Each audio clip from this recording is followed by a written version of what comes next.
ज्ञानतिमिरान्धस्य ज्ञानाञ्जनशलाकाय चक्षुरुन्मिलितं येन तस्मै श्रीगुरवे नमः। वाञ्छाकल्पतरुभ्यश्च कृपासिन्धुभ्येव च पतितानां पावनेभ्यो वैष्णवेभ्यो नमो नमः। जय श्री कृष्ण चैतन्य प्रभु नित्यानंद श्री अद्वैत गदाधर शिवासादि गौर भक्तवृंद। हरे कृष्णा कृष्णा कृष्णा हरे हरे, हरे राम राम राम हरे हरे, हरे कृष्णा कृष्णा कृष्णा हरे हरे, हरे राम राम राम हरे हरे। कल हम लोग ने अटेंड की है श्री गौर हरि के वेडिंग सेरेमनी, और फिर जब वो अपनी वाइफ यानी श्रीमती लक्ष्मी देवी को लेकर घर पहुंचते हैं तो वहाँ जितने भी बंधुगण हैं वो सब बहुत बहुत खुश हो जाते हैं। सर्वलोक देखे मात्र धन्य धन्य बोले, विशेष श्री गण अति परि लेना भोले। तो इस तरह सभी लोग देखते ही क्या बोलते हैं, धन्य धन्य कहने लगे, और विशेष करके स्त्रियां जो हैं वो विस्मय के साथ विवल हो गई। किसी को तो निमाई लक्ष्मी की हर गौरी रूप से धारणा हो गई। कथाकाल एवा भाग्यवती हर गौरी, निष्कपटे सेवी लेना कथा भक्ति करी।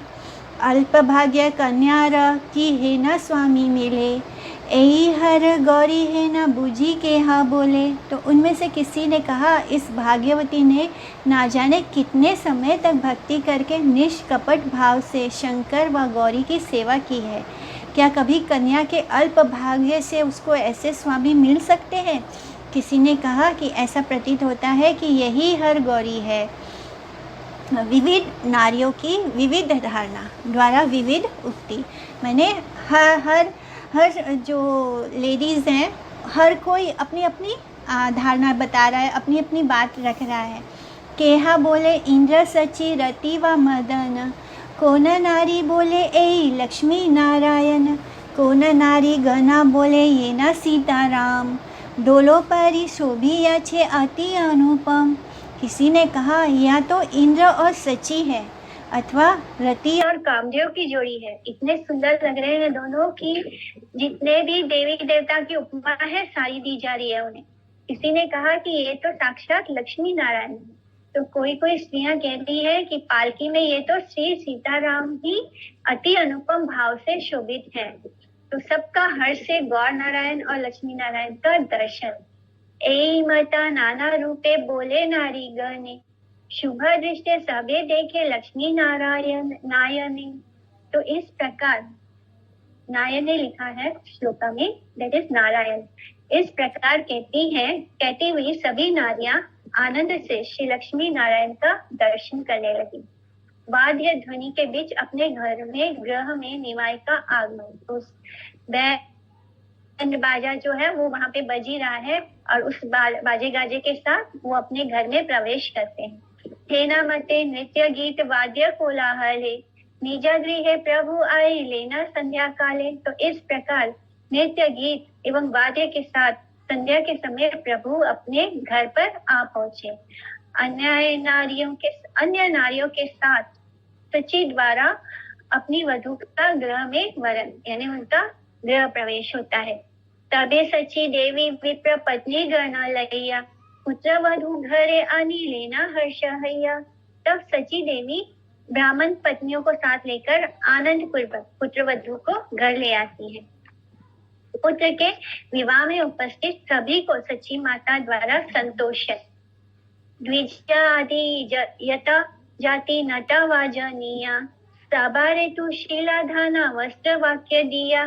तो जो कोई भी उस विवाह का साक्षी बना है, जो कोई भी वहां मौजूद है, उन सब ब्राह्मण को, नट को, जो नाच रहे हैं, जो गा रहे हैं, जो वादक हैं, जो बजाने वाले हैं, उन सब को आदि जितने वहां उपस्थित है उन सब को सची माता ने धन दिया, वस्त्र दिया, मधुर वाणी दी, यानी मिठास के साथ सबको संतुष्ट किया, और सबको अच्छे से माने बहुत स्वीटली उन्होंने सबका आदर सत्कार किया। सबको जो वो दे पाए वो उन्होंने दिया।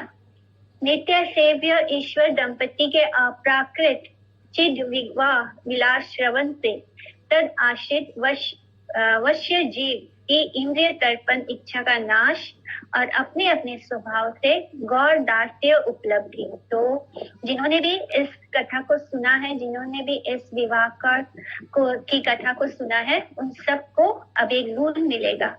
ये सुनाए प्रभु रा विवाह पुण्य कथा, ताहार संसार बंध ना है सर्वथा। तो जो मनुष्य प्रभु के विवाह की पुण्य कथा को श्रवण करेंगे, उनका संसार बंधन कभी नहीं होगा। तो व्यवहारिक जगत में वर कन्या के सम्मिलन नामक विवाह की कथा श्रवण करने से विशेष उल्लास देखा जाता है। उसमें उत्साहित होकर बद्ध जीव संसार बंधन में क्लेश पाने का यत्न करते हैं, किंतु मायाधीश श्रीमन महाप्रभु के विवाह यात्रा की कथा उस प्रकार नहीं है। संसार की निरर्थकता प्रदर्शन करने के लिए ही प्रभु की यह लीला है।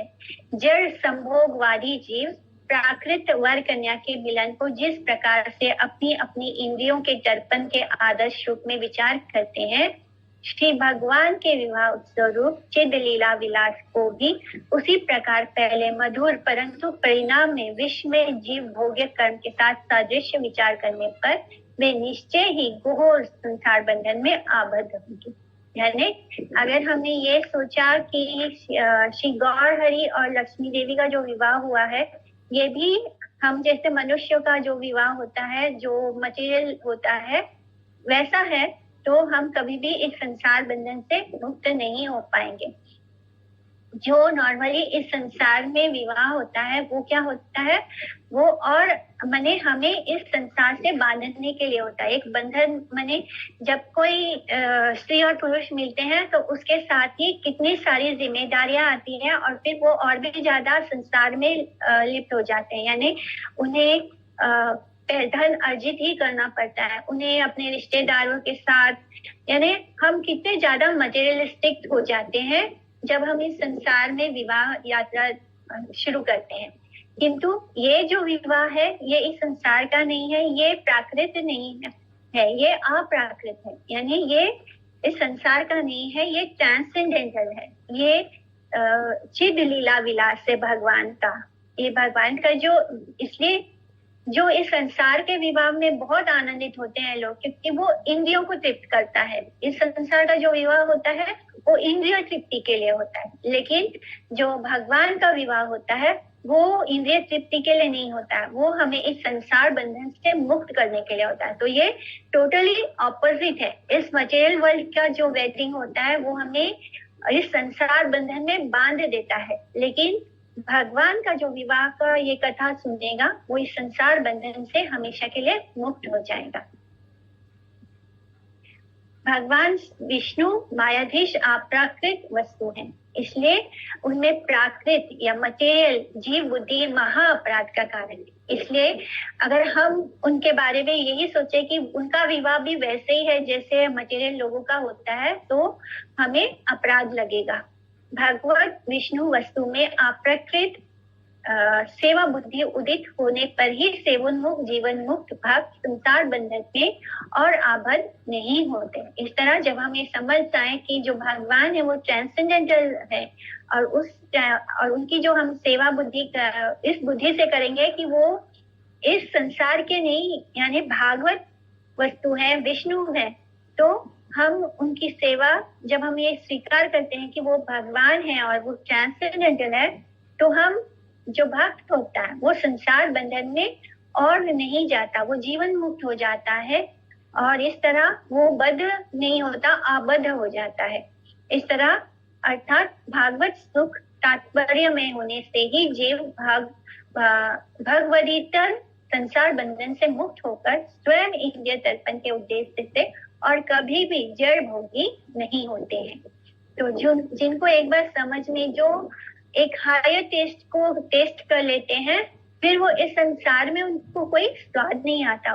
तो इस तरह उनका मन इस संसार की जड़ भोग जो इंद्रिय दर्पण है उसके उद्देश्य से हट जाता है। नारायण और महालक्ष्मी का धाम महावैकुंठ भिन्न सच्ची ग्रह। तो अब सच्ची माता का जो घर है वो क्या बन गया है, महावैकुंठ।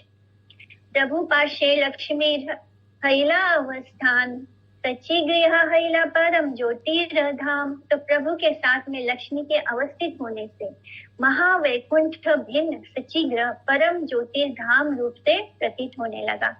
भगवान की स्वरूप शक्ति में अन्यतमा साक्षात श्री शक्ति स्वरूपिणी श्री लक्ष्मी प्रिया देवी के समागम से सच्ची ग्रह सच्ची माता का जो घर है यथार्थ ही एक्चुअली में चित ज्योतिर्मय भगवत धाम वैकुंठ रूप में लक्षित होने लगा।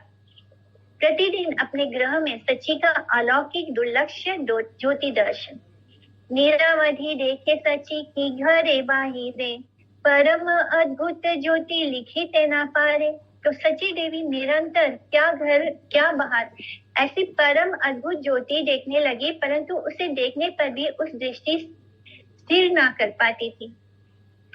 सची का नाना विध रूप दर्शन और गंधाध्यान कखाना पुत्रेरा पाशे देखे अग्निशिखा उलटी अच्छाही ते ना पाए आर देखा कमला पुष्पेरा गंध शने शने पाए परम विस्मित आई चिंते न सदाए। तो कवि पुत्र के पास अग्निशिखा देख लेती, उनके सामने जैसे कोई चमत्कार घटित हो रहा है हर पल। तो कभी उनको अपने पुत्र के पास क्या दिखता है, अग्निशिखा देख लेती है। तो फिर उलट कर देखने पर भी उसे ना देख पाती है। एक बार उनकी आंखों के सामने कुछ दिखता है अग्नि जैसे, और फिर जब आंख बंद करके वापस एक नजर दोबारा देखने की कोशिश करती है तो कुछ भी नहीं होता उस जगह। क्षण क्षण में उन्हें कमल पुष्प की सुगंधी आ रही है। उन्हें ऐसे लग रहा है घर में चारों ओर कमल का पुष्प महक रहा है। और फिर उसको सुगंधी को अनुभव करके सच्ची माता परम विस्मित होकर चिंता करने लगती। उन्हें समझ ही नहीं आता कि घर में तो कमल का पुष्प है ही नहीं, फिर इतना ज्यादा सुगंध कहाँ से आ रहा है कमल का। सच्ची माता का विचार और पुत्र वधु लक्ष्मी देवी का कमलांश ज्ञान आई चिंते बूझी लाई कारण इहार एक न्याय अधिष्ठान आछे कमलात अते व ज्योति देखी पद्म गंध पाई पूर्व प्राय दारिद्रता दुख एवे नाई ए लक्ष्मी वधु गृहे प्रवेशिले कोथा हिते ना जानी आसी सब मिले। तो सची माता ने विचार में से स्थिर किया कि इस कन्या में लक्ष्मी देवी का अधिष्ठान है, इसलिए ज्योति दिखलाई देती है। पद्मगंध यानी लोटस फ्लावर की सुगंध आ रही है। पहले जैसी दारिद्रता का दुख अब नहीं होता। हमारी गरीबी क्या है होती है, जब हम ये सोचते हैं कि हमारे घर में धन नहीं है, तो अगर हम अपने आप को मन से गरीब सोचते हैं तो हम एक्चुअली में गरीब होते हैं। अगर हम मन से धनी हैं तो हमारे घर में जितनी कम चीजें भी होंगी तो हमें उसमें भी संतुष्टि मिलेगी, हमें ऐसा नहीं फील होगा कि हम गरीब हैं। तो यही चीज अब सच्ची माता को भी फील हो रहा है कि घर में पहले जैसी दरिद्रता का जो दुख होता था वो अब नहीं हो रहा। जिस दिन से लक्ष्मी रूपा वधु घर आई है, ना जाने कहां से सब वस्तुएं उपस्थित हो जाती हैं। इस तरह उनके घर में अब दरिद्रता भी नहीं है। अपने आप ही जो चीज की मैंने कोई चीज की कमी महसूस ही नहीं होती है। अप्राकृत लीला में निरंकुश इच्छा से ही अपने स्वरूप का गोपन ए रूपा नाना मता कथा आई काए व्यक्त हयाओ प्रभु व्यक्त नहीं है। तो इस प्रकार सची देवी अनेक प्रकार की बातें कहती रहती। प्रभु अवतीर्ण होने पर भी अपने को दूसरे से के सम्मुख प्रकाशित नहीं कर रहे थे। भगवान ने प्रपंच में अवतीर्ण होने पर भी अपनी प्रच्छन्न लीला स्वेच्छावशता ही सबके सामने प्रकाशित नहीं किया। ईश्वरेरा इच्छा भुजी वार शक्ति कारा ये रूपे करे न को न काले राविहारा। तो प्रभु किस रूप से किस काल में किस प्रकार से क्या लाभ करते हैं, उन ईश्वर की इच्छा शक्ति को प्राकृत चेष्टा से कौन समझ सकता है। कालेर विहार कालोचित लीला विलास स्वतंत्र शद ऐश्वर्यपूर्ण मायाधीश की कृपा या इच्छा बिना मायावश जीव की बात तो छोड़ो, स्वयं लक्ष्मी की भी तीनों शक्तियां शक्तियों के ईश्वर प्रभु की छद्म लीला को समझने में अक्षमता, यानी लक्ष्मी जी उनकी शक्ति होने के बावजूद वो भी भगवान की साक्षात लीला को नहीं समझ पाए सकती है जब तक कि भगवान स्वयं ना चाहे।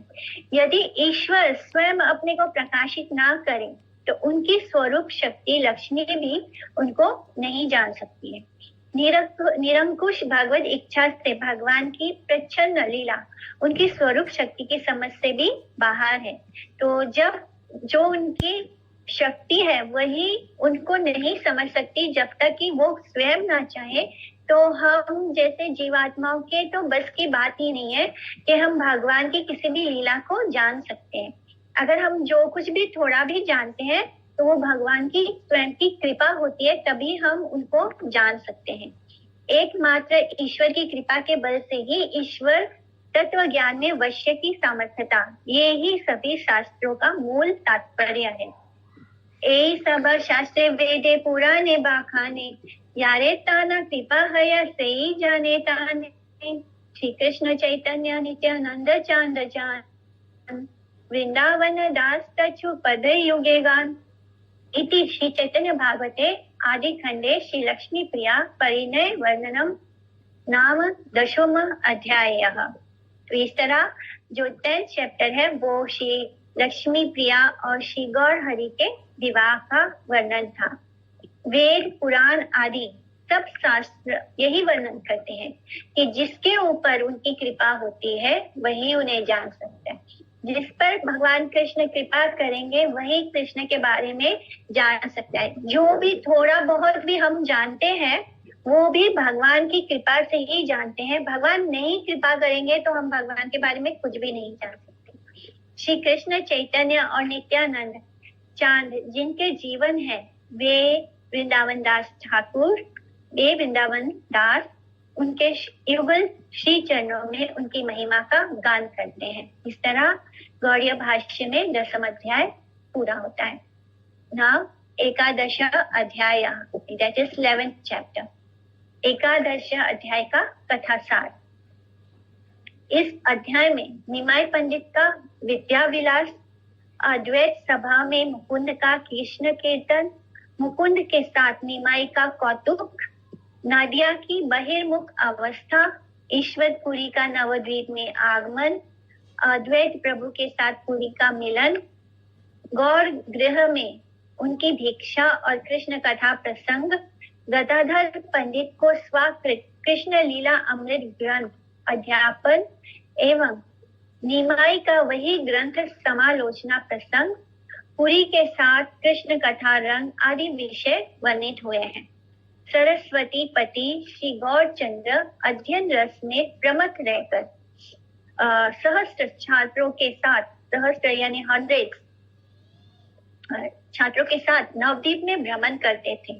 और एकमात्र अब यहाँ पर लिखा है कि वो अब पढ़ाने भी लगे हैं। तो एकमात्र गंगाधर पंडित को छोड़कर नवद्वीप में ऐसा कोई पंडित नहीं था जो निमाई पंडित की व्याख्या सम्यक रूप से समझ सकता हो। प्राकृत लोग, मटेरियल लोग अपनी अपनी प्राकृत यानी मटेरियल बुद्धि से, चित्त वृत्ति से अनुसार निमाई पंडित का विभिन्न रूप से दर्शन करते थे।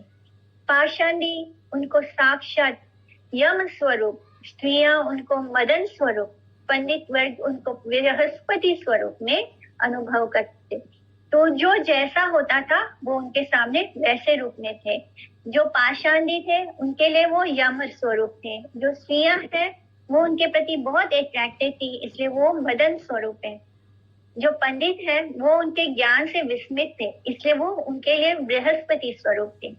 इधर सब वैष्णव सर्वदा इसी आशा में थे कि कब प्रभु विष्णु भक्तिहीन जगत में विष्णु भक्ति को प्रकाशित करेंगे। बहुत से लोग विद्या चर्चा के सर्व प्रधान केंद्र नवद्वीप में विद्या अर्जन करने के लिए जाते थे। तो ये मैंने एक बड़ा केंद्र था, नवद्वीप धाम जो है अभी वो बहुत बड़ा केंद्र था जहाँ पे लोग इतने ज्यादा ज्ञानी थे, जहाँ पर सरस्वती माता की बड़ी कृपा थी जिसके कारण वहाँ के लोग बहुत ज्ञानी थे, इसलिए बाहर से लोग आते थे वहां पर विद्या अर्जित करने के लिए। चट्टग्राम निवासी बहुत से वैष्णव उस समय गंगा के निकट वास और अध्ययन के लिए नवद्वीप में आकर रहते थे। अपराह्न में सब भागवत श्री अद्वैत सभा में आकर मिलते थे, यानी दोपहर के समय। श्री अद्वैत सभा में सब वैष्णव के प्रिय मुकुंद के हरि कीर्तन से समस्त वैष्णव हृदय में अति आनंद का अनुभव करते थे। इसलिए प्रभु भी, निमाई भी मुकुंद के प्रति हृदय में अत्यंत संतुष्ट थे। मुकुंद को देखते ही निमाई न्याय की फकीका की जिज्ञासा करते और दोनों के बीच उसको लेकर प्रेम का द्वंद्व चलता रहता। जीवास आदि भक्तों को भी देखने पर निमाई फकीका जिज्ञासा करते थे। निमाई द्वारा फकीका जिज्ञासा करने के भय से सब उनको पास आते देखकर ही भाग जाते थे। यानी कोई तो उनको हरा नहीं सकता था, कोई उनके सामने ठहर भी नहीं सकता था। इसलिए जैसे ही उनको देखते थे कि दूर से ही भाग जाते थे कि अब वो अगर उनके सामने पड़ गए तो उनको उनका जो फकीका जिज्ञासा है उस पे वो लोग द्वंद्व नहीं कर पाएंगे, वो बहस भी नहीं कर पाएंगे, कुछ बोल भी नहीं पाएंगे। कृष्णेतर कथा में विरक्त सभी भक्त कृष्ण कथा के अतिरिक्त अन्य कुछ भी सुनना अच्छा नहीं समझते थे और निमाई भी न्याय की फकीका बिना उनको कुछ भी नहीं पूछते थे। तो भगवान की अपनी लीला चल रही है। ये जो अद्वैत आचार्य के घर जो भक्त आते हैं वो शुद्ध वैष्णव है, तो उनको लगता है कि हम अगर कृष्ण के अलावा कोई और टॉपिक पर बात करेंगे तो उनको अच्छा नहीं लगता था, वो सब वो सुनना ही नहीं चाहते थे। और निमाई जो है वो न्याय की फकीका पर ही बात करते थे, वो और कोई और टॉपिक नहीं लेते थे। तो इसलिए सब उनको दूर से देखकर ही भागने लगते थे। एक दिन निमाई पंडित छात्रों के साथ राजपथ से आ रहे थे और उसी समय मुकुंद ने निमाई को देखते ही उनकी दृष्टि से दूर होने की चेष्टा की। तो मुकुंद भी अद्वैत आचार्य के घर में जाके बहुत सुंदर हरि कीर्तन करते थे, तो वो भी भक्त हैं।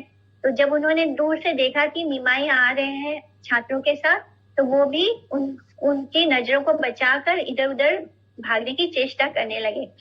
अनुगामी द्वार रक्षक दैत्य गोविंद से मुकुंद के उस प्रकार आचरण का कारण वर्णन के करने के बहाने प्रभु ने अपना और भक्त का महात्म्य प्रकाश करते हुए कहा, ये सत्य है कि मैंने अभी तक कृष्ण भक्ति की कथा प्रकाशित नहीं की है।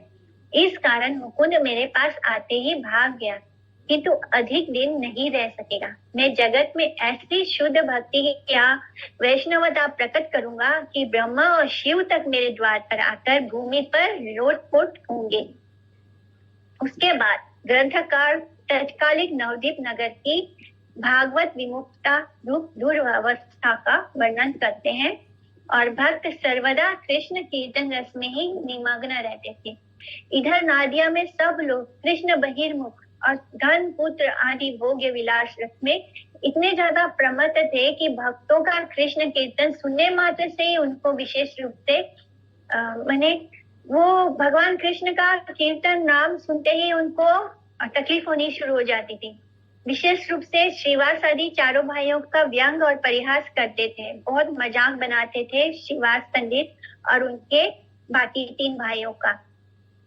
ये सारे पापी पाषांडियों की ये सब निंदोक्ति सुनकर वैष्णव वृंद हृदय में महा दुख अनुभव करते थे और सर्वदा यही चिंतन करते कि कितने दिनों में श्री कृष्ण चंद्र जगत में उदित होकर उनके इस कीर्तन दुर्भिक्ष को दूर करेंगे। तो उनको यही अपेक्षा थी कि कब कृष्ण चंद्र आएंगे और कब हमारे दुख दूर होंगे। तब वैष्णवों ने सम्मिलित होकर, भक्तों का दुख क्या है? भक्तों का ये दुख नहीं है कि वो सब निंदा कर रहे हैं, हमारे बारे में बुरा बोल रहे हैं। भक्तों का दुख ये है कि वो सारे संसार को कृष्ण भक्त बनाना चाहते हैं। इसलिए जब वो देखते हैं कि लोग जो है पाषांडी है, वो कीर्तन और भक्ति का मजाक बना रहे हैं, ये बात उन्हें ज्यादा कष्ट देती है। तो इसलिए वो सोचते हैं कि कृष्ण कब आएंगे और कब हमारे पीड़ा दूर करेंगे। सब वैष्णवों ने सम्मिलित होकर श्री अद्वैत के पास पाषांडी की निंदा और द्वेष उक्ति का वर्णन किया, जिसको सुनकर श्री अद्वैत आचार्य ने यह प्रतिज्ञा की, मैं जल्दी ही नवद्वीप में भक्त चिंतन नंदन कृष्ण को प्रकट कराऊंगा। श्री अद्वैत के वाक्यों से वैष्णव का दुख दूर हो जाता। इधर निमाई अध्ययन सुख में मग्न रहकर सची माता का आनंद वर्णन कर रहे थे। इतने में एक दिन अति अलक्षित वेश में श्री ईश्वरपुरी नवद्वीप में आकर उपस्थित हुए और अद्वैत के घर जा पहुंचे। अद्वैत आचार्य ईश्वरपुरी के अपूर्व तेज को देखकर पहचान गए कि ये वैष्णव सन्यासी है। मुकुंद द्वारा अद्वैत सभा में एक कृष्ण संगीत कीर्तन करने से ईश्वरपुरी के शुद्ध तत्व हृदय में स्वाभाविक गंभीर कृष्ण प्रेम समुद्र की लहरें उठने लगी। बाद में सभी ने जान लिया कि यही प्रेमी सन्यासी ही ईश्वरपुरी है। एक दिन श्री गौर सुंदर पढ़कर घर वापस आ रहे थे और उसी समय दैव योग से मार्ग में ईश्वरपुरी के साथ उनका साक्षात्कार हो गया। जगत गुरु प्रभु ने भी नृत्य का दर्शन करके नमस्कार लीला द्वारा भक्त मर्यादा का प्रदर्शन किया। ईश्वरपुरी ने निमाई की अपूर्व कांति का दर्शन करके उनका परिचय और अध्यापित शास्त्र के विषय में पूछा। निमाई ने ईश्वरपुरी के सब प्रश्नों का यथातथ्य उत्तर दिया और उनके अपने गृह में दीक्षा के लिए निमंत्रण देकर सम आदर पूर्वक अपने साथ ले आए। इस तरह जब ईश्वरपुरी उनको रास्ते में मिल जाते हैं तो जगत गुरु प्रभु यानी निमाई जो जगत गुरु हैं वो उनके सामने एक भक्त की तरह उनको नमस्कार करते हैं। ये उनकी लीला है, वो अपनी भक्त मर्यादा का प्रदर्शन कर रहे हैं और उनको नमस्कार करते हैं और फिर उनके साथ कुछ बातचीत होती है जिसमें ईश्वरपुरी उनसे कुछ प्रश्न करते हैं और निमाई जो है अपने पांडित्य के हिसाब से बहुत उत्तम उत्तर देते हैं उनको सारे और फिर उनको आमंत्रण देते हैं कि वो उनके घर में आए और भोजन पाए। तो सची देवी ने कृष्ण के लिए नैवेद्य बनाकर ईश्वरपुरी को भिक्षा कराई। तत्पश्चात उनको भिक्षा क्यों करवाई? क्योंकि ईश्वरपुरी जो है वो सन्यासी है और सन्यासी जो है वो भिक्षा लेकर ही अपना भोजन करते हैं। तो इस तरह उनको भिक्षा कराई। तत्पश्चात ईश्वरपुरी ने निमाई के साथ कृष्ण कथा प्रसंग उठाया एवं कृष्ण कथा कहते कहते प्रेम से विवल हो गए। ईश्वरपुरी ने नवद्वीप में श्री गोपीनाथ आचार्य के घर में कुछ मास अवस्थान किया, यानी श्री गोपीनाथ आचार्य के घर में वो कुछ महीने वहां पर उन्होंने वहां रहे हैं। निमाई भी प्रतिदिन वहां ईश्वरपुरी को देखने जाते थे। हर रोज वो उनसे मिलने जाते थे उनके घर, श्री गोपीनाथ आचार्य के घर। शिशुकाल से परम विरक्त गदाधर पंडित का प्रेम देखकर ईश्वरपुरी उनके प्रति प्रीतिवश उनको अपना रचित कृष्ण लीला अमृत ग्रंथ पढ़ाने लगे। तो जो गदाधर पंडित हैं वो शिशुकाल से बचपन से ही परम विरक्त थे और उनका प्रेम देखकर ईश्वरपुरी उनके प्रति उनके हृदय में भी प्रेम हो गया क्योंकि वो कृष्ण भक्त हैं। तो श्री कृष्ण लीला अमृत नाम का जो ग्रंथ है उनको पढ़ाने लग गए। प्रतिदिन संध्या काल में अध्ययन और अध्यापन के बाद निमाई ईश्वरपुरी को नमस्कार करने के लिए जाते थे। इस तरह एक दिन यानी हर इवनिंग वो जाते थे ईश्वरपुरी को जाकर नमस्कार करने के लिए। एक दिन ईश्वरपुरी ने निमाई पंडित को स्वरचित श्री कृष्ण लीला अमृत ग्रंथ जो उन्होंने स्वयं रचना की थी वो ग्रंथ को दोष प्रदर्शित करने के लिए अनुरोध किया तथा उनके निर्देशानुसार अपने ग्रंथ के दोष संशोधन करने के लिए मनाने पर प्रभु ने उसको श्रवण करके जड़ पांडित्य को धिक्कार देते हुए या अमूल्य अमृतप्रद वाक्य कहे कि यह ग्रंथ एक तो पूरी पाठ की तरह शुद्ध भक्त द्वारा रचित है। जैसे हम बोलते हैं ना किसी को एडिटिंग करने के लिए दो ताकि अगर इसमें कुछ त्रुटि है कोई मिस्टेक्स है तो उसको करेक्ट करो। तो ईश्वरपुरी ने जो अपनी बुक लिखी थी श्री कृष्ण लीला अमृत वो उन्होंने रिक्वेस्ट किया निमाई को कि वो उसको पढ़ के उसमें अगर कुछ मिस्टेक्स हैं तो वो उसको बताएं। तो इस तरह निमाई कहते हैं कि ये ग्रंथ जो है एक तो ये पूरी पाठ की तरह शुद्ध भक्त द्वारा रचित है, फिर उस पर कृष्ण कथा में इसलिए इसमें जो व्यक्ति दोष दर्शन करेगा वह निश्चय ही अपराधी होगा। तो इस तरह वो जब वो उनको रिक्वेस्ट करते हैं कि अगर इसमें कुछ दोष है कोई मिस्टेक्स है तो मुझे बताइए। तो निमाई कहते हैं कि एक तो आप शुद्ध भक्त हैं और आपने इस पुस्तक की रचना की है, तो अगर कोई शुद्ध भक्त के द्वारा कृष्ण कथा में पुस्तक में अगर दोष ढूंढने की कोशिश करेगा तो क्या होगा? वो अपराधी होगा। शुद्ध भक्त का कवित्व तो जो किसी प्रकार क्यों ना हो, उससे ही कृष्ण सर्वदा परितुष्ट होते हैं। अगर जैसे देखते हैं कि कुछ लोग बहुत ज्ञानी नहीं होते, पर जैसे उन्होंने अपनी लोकल भाषा में ही रचना की हो भगवान कृष्ण की लीला के बारे में, तो भगवान उसमें ही प्रसन्न होते हैं। इसलिए हम उनकी जो भाषा होती है उसमें हम कोई दोष नहीं निकाल सकते, क्योंकि कृष्ण क्या देखते हैं? कृष्ण प्रेम देखते हैं। इसलिए हमें शुद्ध भक्त द्वारा का कवित्व जो किसी प्रकार क्यों ना हो, वो कैसा भी क्यों ना हो, उससे ही कृष्ण क्या होते हैं? सर्वथा परितुष्ट होते हैं। उनसे ही कृष्ण को संतुष्टि मिलती है, इसमें कोई संशय नहीं है। भक्त के वाक्य में व्याकरण आदि घटित किसी प्रकार का दोष भावग्रही भक्तिवश भगवान ग्रहण नहीं करते। अगर किसी शुद्ध भक्त ने किसी ग्रंथ की रचना की है कृष्ण के लिए, अगर उसमें ग्रामेटिकल मिस्टेक भी क्यों ना हो, वो भी दोष रहित होता है, यानी भगवान उसको नहीं देखते, भगवान उसको ग्रहण नहीं करते। इसलिए अगर हम उसमें दोष बुद्धि करेंगे तो कृष्ण उसको लाइक नहीं करते, वो हमारे से क्या होगा? अपराध बन जाएगा। भक्त के वाक्य में जो व्यक्ति दोष दर्शन करते हैं उनका ही महादोष जानना होगा। यानी अगर हम भक्त के वाक्य में दोष दर्शन करेंगे तो वो हमारा महादोष होगा। ऐसा कोई दुस्साहसी नहीं है कि जो पूरी पांच जैसे शुद्ध भक्त की भागवत कथा के वर्णन में दोष निकालने में समर्थ हो, किंतु ईश्वरपुरी निमाई से अपने ग्रंथ के दोष प्रदर्शन करने के लिए प्रतिदिन ही पुनः पुनः अनुरोध करते। इसी भाव से ईश्वरपुरी निमाई के साथ प्रतिदिन 2-4 दंड काल तरह तरह से चर्चा करते। लेकिन फिर भी ईश्वरपुरी जो है वो हर रोज निमाई से निवेदन करते थे कि वो उसमें अगर कुछ ग्रामेटिकल मिस्टेक है तो वो उसको निकाल दें।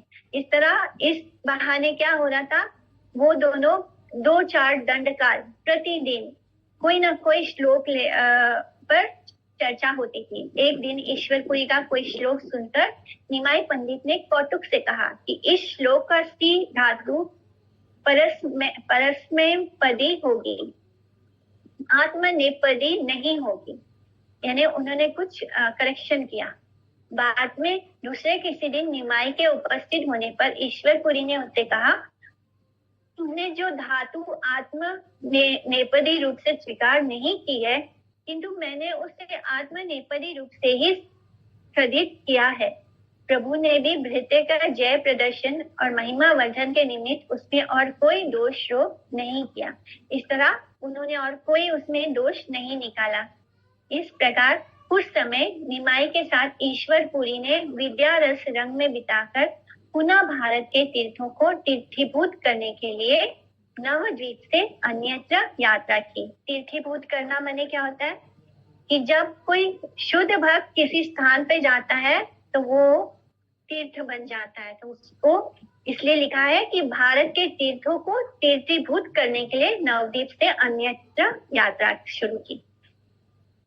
आगे बढ़ते हैं। अभी आगे बढ़े कि कल बढ़ते? श्लोक नंबर 1 चैप्टर 11। जय जय महामहेश्वर गौरचंद्र बाल्य लीलाए श्री विद्या विलास हेरा केंद्र। तो बाल्य लीला ही उनके विद्या विलास का केंद्र है। उन महामहेश्वर श्री गौरचंद्र की जय हो, जय हो। एहि मते गुप्त भावे आछे द्विजा राज, अध्ययन बिना आर नहीं कोना काज। तो इस प्रकार द्विजा राज श्री गौरचंद्र गुप्त भाव से विराजमान थे।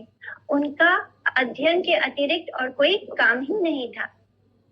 जिनिया कंदर्प कोटि रूप मनोहर, प्रति अंगे निरूपमा लावण्य सुंदर। आजानुलंबित भुजा कमल नयन, अधरे तांबूल दिव्या वास परिधन। तो उनका रूप वर्णन है कि कोटि कोटि कामदेवों को भी जीतने वाले प्रभु का मनोहर रूप एवं उनके श्री अंग पट्य हर अंग में, प्रत्यंग में अनुपम लावण्य देदीप्यमान है। बहुत, उनका हर अंग ही बहुत सुंदर है, लावण्य है। अजानु लंबित बाहु, यानी उनके घुटनों तक लंबे लंबे बाहु, उनके हाथ, कमल नेत्र, और होठों पर तांबुल, पान खा के उनके होठ कैसे रेड रेड है, एवं श्री अंग, दिव्य वस्त्र धारण किए हुए हैं। अधरे तांबुल, यानी श्री गौर सुंदर के कोटि कंदर्प विजयी अपूर्व सुंदर एवं अद्वितीय अंग की ज्योति। अजानुलंबित बाहु, पद्म नेत्र, उत्कृष्ट वस्त्र, बहुत सुंदर वस्त्र, एवं होठों पर विलास नेचर तांबुल के दर्शन।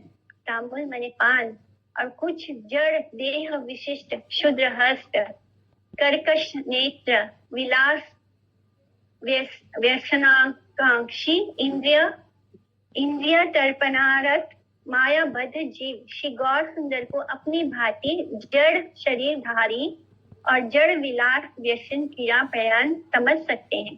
तो ये सुनते ही अगर कोई मटेरियलिस्टिक हो तो वो क्या देखेगा कि ये माने कोई जैसे कोई बहुत सज धज के रहता है और पान खा रहे हैं तो ये कोई व्यसन कर रहे हैं, तो हम जड़ बुद्धि से ऐसी दृष्टि रखते हैं। लेकिन ये साक्षात श्री गौर हरि भगवान है।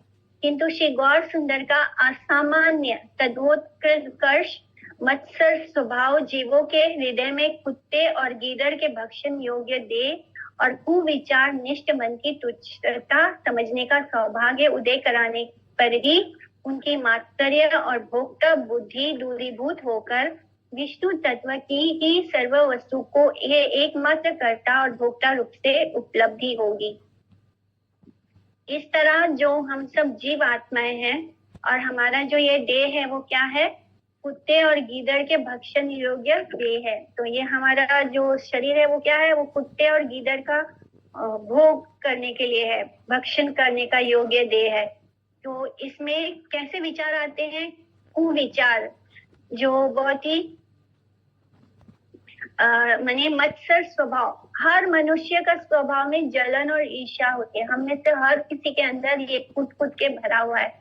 हमें बहुत जल्दी दूसरों से जलन और ईर्ष्या हो जाएगी, चाहे हम कितना भी अपने आप को अच्छा क्यों ना समझ लें, ये चीज हमारे अंदर कूट कूट के भरी हुई है। तो हम जब भगवान के रूप का वर्णन करते हैं तो ये इसलिए होता है कि जो हमारा मत्सर स्वभाव है, जो हम जो अपने आप को ये देह समझते हैं, जिसको कि कुत्ते और बिल्ली भी गीदड़ भी खा सकते हैं, ऐसे देह को जो हम मैं मानते हैं, जो हमारी भोक्ता बुद्धि है, यानी हमारे जो इंद्रिय तृप्त करने वाली बुद्धि है, उसको दूर करने के लिए हम विष्णु तत्व की ही सर्व वस्तु के एकमात्र, यानी हमारी बुद्धि कैसी है कि जो चीज भगवान की है उसको हम खुद के भोक्ता के रूप में समझते हैं। तो इस चीज को खत्म करने के लिए हम भगवान के रूप लावण्य का वर्णन करते हैं। श्री गौर सुंदर ने असंख्य तांबुल आदि विलास सहचर ग्रहण करके भी समग्र जीवों के नित्य मंगल के निमित्त निखिल संभोग के एकमात्र विषय श्री कृष्ण की सेवा में सब प्रकार के विलास पोषक द्रव्य आदि को नियुक्त करने के निमित्त उपदेश दिया था। यानी वो इस बहाने क्या बता रहे हैं कि जितने भी चीज हैं जिसको हम अपनी भोग